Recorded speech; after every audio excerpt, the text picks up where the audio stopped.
It started when I played midway through GTA 4. I realized that most of the enemies were equipped with pistols and SMGs only. So I thought maybe, just maybe, that if I limited myself to using pistols, the game would be more challenging. Here's a brief explanation. In GTA 4, weapon classes have their respective shooting ranges. If the enemy is outside of the shooting range, he or she will not receive damage, even if you have Hawkeye precision. As far as I'm concerned, GTA 4 bullets are not affected by gravity. They travel in a straight line and do not fall after a long distance. When I restrict myself to only pistols in this game, not only do I have a lesser advantage compared to the average GTA 4 enjoyer, I also have to get creative, break rules even, just to not use regular weapons. Glad that not every mission needs rule breaking, so it's still okay. What kind of missions in GTA 4 do I need to get creative in order to complete it using a pistol? That's a good question. First, let's take a look at missions that need sniper rifles. In Pecorino's Pride, Pecorino will die if the player tries to exit the building, and the enemies are just out of the pistol's range. The player cannot climb out of the window. Hence, this initial stage will need a SMG, rifle or sniper. Then, the player can resume using his or her pistol when he leaves the building to fetch Pecorino. Similar to Pecorino's Pride, in Luck of the Irish, Packy will die if the player tries to leave the building after getting into position.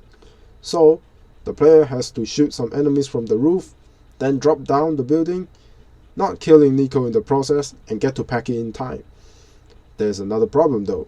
There will be an enemy ambushing Packy and will one-shot Packy when he gets next to him. So not only do the player has to watch his front and aim at the enemies, he has to watch the minimap to see when the enemy spawns.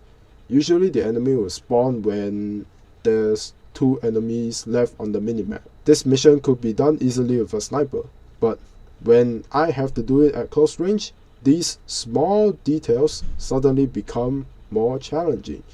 To fine-tune my process and get it all right in one go, it took me a total of 12 attempts to complete this mission. Next up, Lure. This mission also requires a sniper rifle where you stand on the opposite building trying to aim at your target when he fetches the phone. So, there is an alternative to this. You just need to get Nico to find a way to get beside the window, and the target will be alerted to leave the building. Then you just chase down the target and you're done. Quite simple. Next up will be Deconstruction for beginners. For this mission, I do not know how to get into the construction site without killing the lookouts, as they require sniper rifles, and the enemies on foot will be charging towards me with rifles instead of pistols and SMGs, and a lot of them will come to my side. So I still have to snipe out the lookouts as usual, but after entering the construction site, it's pistol only. But how about Blood Brothers?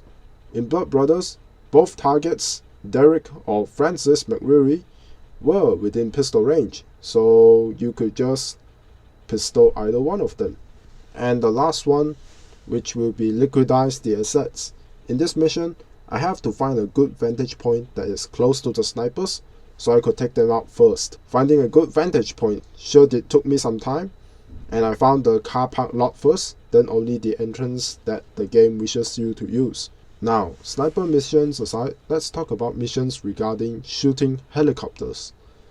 In GTA 4, most of the aircraft you'll be shooting will be helicopters, so that is quite important, and let's get a move on. Most of the helicopters that appeared in missions needed to be dealt with 3-leaf clover being skippable, and paper trail, where little Jacob could help you shoot it. The rest of them needed to be taken down by the player. Obviously, the game will hand you an RPG to take the helicopters out easily, but this is the pistol challenge, so I have to take them out by pistol. Then, because of this, I could find some interesting points during these missions. Take a look at babysitting for example. The player will receive an RPG, and the game wants the player to use the RPG. But I didn't, so it took me 5 minutes of shooting the helicopter to take it down. It could be because that the helicopter is designed to withstand normal bullets but not an RPG shot, or it just happens that the helicopter is hovering just right at the border of the pistol's range, so some of the bullets might not even damage the helicopter. Next up will be 3-leaf clover. Like I mentioned, you could actually skip this helicopter, but in this case, the pilot was within range and angle, so taking it out equals taking out the helicopter. Surprisingly, the helicopter doesn't shoot as fiercely as in the cutscene. Interesting. To live and die in Alderney. In this mission, the helicopter was fragile enough to be shot down, so either take out the pilot or take it down entirely. Next up will be drive-bys. Drive-bys are also a core component in GTA 4. They are doable with pistols, however, I have to get close enough to my targets to take them out. There's one mission that stood out in particular regarding drive-bys. That will be pest control. In pest control, if the player immediately chases after Ray's bodyguards, there will be a separate car of bodyguards that will try to gun down Nico, which is not good. In order to fix this problem, we just have to tail Ray and his bodyguards until they pass by the gas station. Then we hit the gas. Both the gas on the gas station and the gas on your foot pedal. After causing a scene at the gas station, you should reduce the numbers of Ray's bodyguards, making the rest of the mission like a cakewalk. So, in retrospect, if the devs for GTA 4 did not limit the range of pistols like in Hitman, all of the missions that I mentioned earlier will never be an issue, and the pistol challenge might look like something else entirely. This pistol challenge also shows that in GTA 4 itself, the game sure has a lot of freedom when it comes to completing missions. I'm not sure if this is considered a non-linear progression game, but I'm happy to see this kind of freedom given in GTA 4. This has been Why I Play. This is my review on my pistol challenge on GTA 4. Let me ask you a question. Have you tried limiting yourself when playing a game? Let me know down in the comments. And as always, let's meet again. You got a good look about you. And I'm lucky with my gut feelings.